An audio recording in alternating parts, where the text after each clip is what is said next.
2025 సంవత్సరం మార్చి నెల 1 నుంచి 30 వరకు మీనరాశి. ఈ మీనరాశి బాగా చెడు టైము. మీనరాశిలోకి 6 గ్రహాలు ప్రవేశించబోతూ ఉన్నాయి. ఈ నెలలో ఏ గ్రహం కూడా పూర్తిగా బాగాలేదు. ఒక్క గ్రహం కూడా బాగున్నది అని చెప్పడానికి ఎక్కడ అవకాశం కనపడలేదు. కాబట్టి ఈ రాశి వాళ్ళు అత్యవసరంగా జాతక చక్రం వేయించుకోవాలి, జాతకం చూపించుకోవాలి. ఎవరి మతస్థులైనా వాళ్ళ దేవుణ్ణి పూజించాలి, తల్లిదండ్రుల్ని గౌరవించాలి. సమస్యలు ఏమున్నా సరే వెంటనే మీ జాతకరీత్యా మీ బాధలు తొలగిపోవాలి అంటే మంచి పనులు చేయాలి. అన్ని దోషాలకి అన్నదానం విశేషమైంది. మీ చేతనైతే అన్నదానం చేయండి. ఎక్కడైనా అన్నదానం చేసే చోట ప్రధానమైన ద్రవ్యాలు ఏమిటాయంటే బియ్యం, విస్తళ్ళు. బియ్యం, విస్తళ్ళు మీ శక్తి ఉన్నంతవరకు ఇవ్వండి. అన్నదానం జరిగే చోట ఇట్లాంటివి చేస్తే మీ బాధలు చాలా పోతాయి. కాదు మీ చేతనైతే బాగా అన్నదానం చేయండి. ఈ అన్నదానం వల్ల సమస్త దోషాలు పోతాయి. కానీ ప్రతిరోజు శివాలయానికి వెళ్ళి శివాలయంలో ప్రదక్షిణాలు చేయండి. రోజు ఈశ్వరుడు అభిషేకం చేసే తీర్థం తీసుకోండి. సోమవారం తప్పనిసరిగా మీ గోత్రనామాలతో అభిషేకం చేయించుకోండి. ఈ నెలలో మాస శివరాత్రి రోజున శివాభిషేకం చేయించుకోండి. తర్వాత మాసాల్లో ఉత్తమమైన మాఘమాసం. ఈ మాఘమాసంలో ఈశ్వరార్చన చాలా విశేషమైంది. ఇటువంటి రోజుల్లో ఎవరైతే ఈశ్వరార్చన చేయించుకుంటారో వాళ్ళకి ఐశ్వర్యం వస్తుంది, దరిద్రం పోతుంది. ఈ దరిద్రపు టైము, డబ్బులన్నీ ఖర్చు అయిపోయే టైము, రావాల్సిన డబ్బులు రాకుండా బ్లాక్ అయిపోయే టైము, మీ ఆస్తులు కబ్జా అయిపోయే టైము, ఇట్లాంటి సమస్యలు చాలా ఉన్నాయి. ఉద్యోగంలో నుంచి రివర్ట్ అయిపోయే టైము, విదేశాలకి తిరిగి రిటర్న్ వచ్చేటువంటి పరిస్థితులు, ఇట్లాంటివన్నీ కూడా బాగా ఎక్కువగా ఈ మీనరాశికి కనపడుతున్నాయి. ఇది భయపడడానికి చెప్పే మాటలు కాదు. వీటిని అన్నింటినీ తప్పించుకోవాలంటే ఫిబ్రవరి నెల నుంచే కూడా ముందు మీ జాతకం చూపించుకొని ఈ జాతకాన్ని ఏం పరిహారం చేసుకోవాలో చేసుకుంటే చాలా వరకు బయటపడతారు. ఈ మీనరాశి వాళ్ళు బయటపడాలి అంటే ఈ నెల చాలా కష్టదశ ముందు రాబోతోంది. ఈ నెల 30వ తారీఖు ఈ మీనరాశిలో 6 గ్రహాలు చేరుతున్నాయి. ఈ 6 గ్రహాల వల్ల చాలా బాధలు ఎక్కువగా ఉంటాయి. అందులో కుజుడు అర్ధాష్టమంలో ఉన్నాడు. వ్యాధులు రావడానికి బాగా అవకాశం ఉంది. యాక్సిడెంట్లు అవ్వడానికి అవకాశం ఉంది. చాలా సమస్యలు ఉన్నాయి. ఈ సమస్యల నుండి బయటపడాలంటే ఎప్పుడు కూడా రండి, కష్టే ఫలి అన్నారు. కష్టం వచ్చినప్పుడే ఫలితాన్ని పొందడానికి మార్గం దొరుకుతుంది. అటువంటి మార్గం దొరకాలి అంటే మంచి జాగ్రత్త పడాలి. ఈ జాగ్రత్త చాలా అవసరం. ఈ రాశి ఫలితమే చెబుతూ ఉన్నా. జన్మలగ్న రీత్యా మీకు బాగుంటే ఇదంతా జరగదు. కాబట్టి జన్మలగ్న రీత్యా చూపించుకోండి. ఏదైనా 1-2 గ్రహాలు బాగుండకపోతే వాడికి ఏదైనా తగిన శాంతి చేసుకోండి. మీరు అన్ని విధాలా బాగుంటారు. అయితే లగ్నంలో అన్ని గ్రహాలు ఇట్లా ఉండకపోవచ్చు. అందువల్ల జాగ్రత్త పడితే అన్ని విధాలా బాగుంటుంది, అన్ని సమస్యలు పోతాయి. తర్వాత ఇప్పుడు కుంభమేళ చేతనైన వాళ్ళు మరి గంగా, యమున, సరస్వతి ఇది కలిసే చోట స్నానం చేయటం, నదీ స్నానాలు, మహాశివరాత్రి రోజు లింగోద్భవ కాలంలో ఈశ్వరాభిషేకం, ఇటువంటివన్నీ కూడా మంచి కార్యాలు చేసే రోజులు. ఇటువంటి రోజుల్లో మహాపాపాలను కూడా తొలగిపోతాయి. కాబట్టి తల్లిదండ్రులకు అన్నం పెట్టడం, తల్లిదండ్రులను ఇబ్బంది పెట్టకపోవటం, భార్యని ఇబ్బంది పెట్టకపోవటం, ఎవరైనా సరే పిల్లలు చెప్పిన మాట వెనక ఎదురు తిరిగితే ఈ టైంలో శిక్షిస్తే మాత్రం వాళ్ళు మాత్రం పనికి రారు, చెడిపోతారు. కాబట్టి ఎంత మంచిగా చెప్పుకుంటే అంత మంచిది. అటువంటి సమయం ఇది. కాబట్టి కాలసర్పదోషం ఉంది. ప్రేమ వివాహాలు జరిగే పరిస్థితులు ఉన్నాయి. ఈ టైం నుంచి మీరు తప్పించుకోవాలి అంటే పిల్లలకు జాగ్రత్తగా నచ్చజెప్పుకోవటం, పిల్లలు ఎక్కడ తిరుగుతున్నారు, ఏం చేస్తున్నారు అనేది జాగ్రత్త పడటం, ఇదంతా కూడా చాలా అవసరం. అన్నిటికంటే మించి మీ జాతకం చూపించుకోవటం. ఒకటి, మనం తప్పు చేయకుండా ఉంటే మనకేమీ జరగదు. ఇంతకుముందు చేసిన పాపం ఈ టైంలో పూర్తిగా హింస పెట్టడానికి అవకాశం ఉంది. నవ్వుతూ చేసే పాపం ఏడుస్తూ అనుభవించాలని శాస్త్రం ఉంది.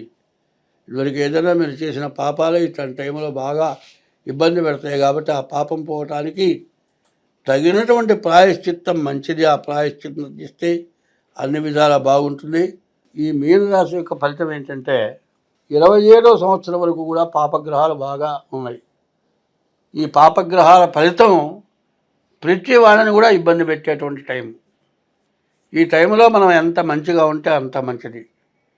చూస్తూ ఉండండి, కొంతమంది ఏం చేస్తున్నారంటే ఇంట్లో కూరగాయలు తరుగుతారు, కూరగాయ చెక్కులు తీస్తారు.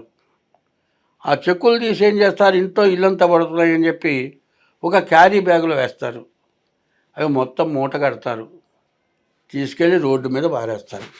మరి మేకలు తిరుగుతున్నాయి, మరి ఆవులు తిరుగుతున్నాయి, బరగొడ్లు తిరుగుతున్నాయి. అవేం చేస్తాయి, లోపలున్న చెక్కులు తినాలని ఆశపడతాయి. దాన్ని ఏం చేస్తాయి, నోటితో కొరుకుతాయి. కానీ ఒకటో రెండో చెక్కులు నోట పడతాయి, కానీ కడుపులో పోతుంది. ఈ ప్లాస్టిక్ కవరు కడుపులోకి పోయి కడుపులో మెలేసి దానివల్ల ఆవులు కానీ బరగొడ్లు కానీ ఏ జీవరాశైనా మేకలు కానీ చచ్చిపోతే నువ్వు చేసిన పాపం ఎంత పాపం ఆలోచించండి. అవి చచ్చిపోతాయి, దీనివల్ల పాపం వస్తుంది అని ఏమన్నా ఆలోచిస్తున్నారా? అట్లా ఆలోచన లేని పనులు చేస్తున్నారు. కాదంటే ఇంట్లో అద్దాలు పగిలినాయండి, తీసుకెళ్ళి రోడ్డు మీద పడేస్తారు. అది జాగ్రత్తగా ఏదైనా ఒక మంచి డబ్బాలో వేసి మూత పెట్టి పడేస్తే పర్వాలా. ఒక్క పలుకు గుచ్చుకుంటే ఆపరేషన్ చేసిన వాళ్ళు ఉన్నారు ఇవాళ. కాలికి మడిమిలో గుచ్చుకున్న గాజు పెంకు కోసమని నాకు మొన్న తెలిసింది 50,000 ఆపరేషన్కి అయింది. ముందు కనపడలే. అందులో గాజు కూడా లోపల ఏదో మెడిసిన్ ఉంది, ఆ మెడిసిన్ వల్ల లోపల సెప్టిక్ అయింది. కాళ్ళు మడిమ కనీసం 1 అంగుళం కండ మొత్తం తీసేయాల్సి వచ్చింది, అంతవరకు దెబ్బతింది. అది మళ్ళీ మాని కండ పెట్టుకురావాలంటే ప్రతిరోజు కూడా క్లీన్ చేసి కట్టాల్సి వచ్చింది. ఆపరేషన్ అయినంత ఖర్చు ప్రతిరోజు క్లీన్ చేయడానికి, సెప్టిక్ కాకుండా ఇంజెక్షన్ చేయించడానికి, ఇట్లాంటి వాటికి జరగాల్సి వస్తుంది. ఇప్పుడు తెలిసి చేసామా తెలియక చేసామా ఈ పాపం, ఆలోచన ఉందా, ఆలోచన లేకుండా జరిగింది. అందరూ కూడా ప్రధానమంత్రి రోడ్డు మీద ఏం పడేయద్దు, శుభ్రంగా ఉండాలి. మరి చెత్త తీసుకెళ్లే వాళ్ళని పెట్టారు, ఇన్ని రకాలు పెట్టినా కూడా కొన్ని పనికిరానివన్నీ బయటపడేయడం జరుగుతుంది.